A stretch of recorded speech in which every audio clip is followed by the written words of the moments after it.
Hello, bachcho. Let's read this question. The question says, number A, how is energy introduced into the ecosystem? Question B, consider the following food chains.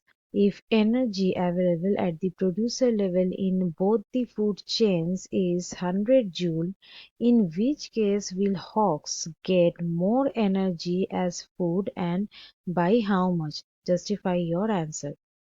पहला जो question है उसमें पूछा गया है कि energy एक इकोसिस्टम में कैसे इंट्रोड्यूस्ड होती है। और दूसरा क्वेश्चन में दो फूड चेन्स यहाँ पे दिए गए हैं। पहला जो फूड चेन्स है उसमें प्लांट्स है, उसके बाद माइस है, उसके बाद स्नेक्स है और हॉक्स है। और सेकंड जो फूड चेन है उसमें प्लांट्स है, उसके बाद माइस है, उसके बाद हॉक्स है। पूछा गया है कि अगर दोनों फूड चेन में प्रोड्यूसर लेवल पे अवेलेबल एनर्जी 100 जूल है तो कौन सा फूड चेन में हॉक्स को ज्यादा एनर्जी मिलेगा।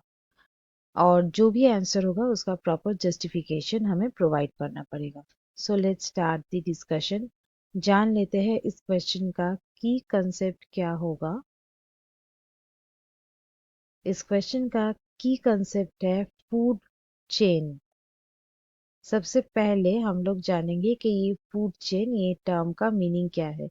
बेसिकली एक इकोसिस्टम में जो ऑर्गेनिजम्स होते हैं, जो लिविंग ऑर्गेनिजम्स होते हैं, वो ऑर्गेनिजम्स के बीच एक रिलेशनशिप होती है। ये एक दूसरे के साथ एक रिलेशनशिप में रहते हैं और ये रिलेशनशिप बेसिकली फूड के ऊपर डिपेंडेंट है, मतलब फीडिंग रिलेशनशिप। और ये बेसिकली एक लीनियर रिलेशनशिप होती है। ये जो रिलेशनशिप है ये लीनियर है और इसीलिए इसको फूड चेन कहा जा सकता है। और ये जो फूड चेन है ये फूड चेन एक नहीं रहता है, बहुत सारे फूड चेन्स एक दूसरे के साथ इंटरकनेक्टेड रहता है और वो फॉर्म करता है फूड वेब। और ये फूड वेब ही एक इकोसिस्टम का बेसिस होता है। सो ये जो फूड चेन है, ये फूड चेन में जो सोर्स ऑफ एनर्जी है वो क्या है? वो है सनलाइट। ये सनलाइट होते हैं एक फूड चेन का, कोई भी एक फूड चेन का सोर्स ऑफ एनर्जी। ये सनलाइट कहाँ पे फिर जाती है? ये सनलाइट को एक्सेप्ट कर सकता है, अब्सॉर्ब कर सकता है green plants. Only green plants और कुछ ऐसे ऑर्गेनिजम्स होते हैं जिसमें क्लोरोफिल होता है। ग्रीन प्लांट्स में भी क्लोरोफिल होता है। ये ग्रीन प्लांट्स वो सनलाइट को लेके क्या करता है? ये बेसिकली करता है फोटोसिंथेसिस, मतलब ये खाना बनाता है। फिर फोटोसिंथेसिस में क्या बनता है? शुगर, यानी ग्लूकोज।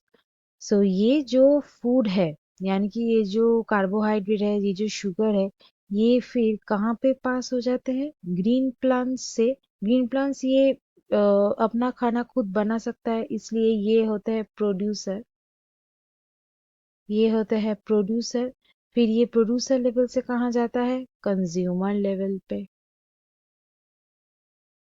ये कंज्यूमर प्राइमरी कंज्यूमर होता है, फिर उसके बाद आते हैं secondary consumer, then tertiary consumer. ऐसे ही एक चेन फॉर्म करता है, एक लीनियर रिलेशनशिप फॉर्म करता है। इसी को कहा जाता है फूड चेन। और फूड चेन में ये जो एनर्जी इंट्रोड्यूस हुआ है वो किसकी वजह से हुआ है? ये फोटोसिंथेसिस के माध्यम से। सो पहला जो यहाँ पे क्वेश्चन है उसका आंसर हो जाएगा फोटोसिंथेसिस।